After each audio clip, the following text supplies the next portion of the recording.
দুর্ঘটনায় মৃত্যু কালিকা প্রসাদের। জোরে গাড়ি চালাচ্ছিলেন না, ট্রেলারের বেপরোয়া ওভারটেকে দুর্ঘটনা, দাবি চালকের।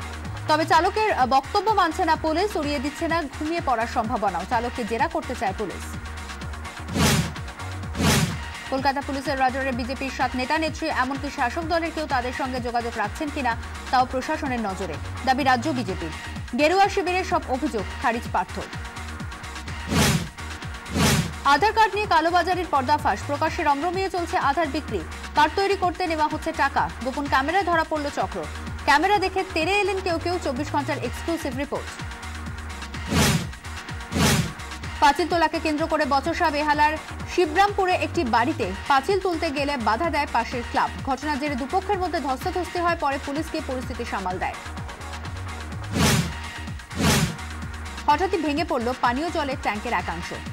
সিথির পুলিশ আবাসনের ঘটনা, খবর পেয়ে ঘটনাস্থলে যায় দমকল এবং বিপর্যয় মোকাবিলা বাহিনী, তবে হতাহতের কোনো খবর নেই। দ্রুত মেরামতির আশ্বাস পুরসভার। হায়ার সেকেন্ডারি পরীক্ষার জন্য দরকার গার্ড, সেজন্য ব্যারাকপুরের শিউলি বয়েজ স্কুলে আবেদনপত্র জমা দিতে এসেছিলেন কয়েকজন শিক্ষক। স্কুলের টিচার ইনচার্জের অভিযোগ, ওই শিক্ষকদের বাইকের চাবি কেড়ে নিয়ে খুনের হুমকি দেয় স্থানীয় টিএমসি নেতা মিঠু চ্যাটার্জি। এই বিষয়ে টিটাগড় থানায় অভিযোগ দায়ের করেন তিনি। থানায় পাল্টা অভিযোগ করেন মিঠু চ্যাটার্জিও। দীর্ঘ প্রতীক্ষার পর উত্তর দিনাজপুরে রাধিকাপুর সীমান্ত দিয়ে পণ্যবাহী ট্রেন বাংলাদেশে পাঠালো ভারত। আগে ইঞ্জিন নিয়ে রাধিকাপুর স্টেশনে হাজির ছিলেন বাংলাদেশের চালক এবং গার্ড।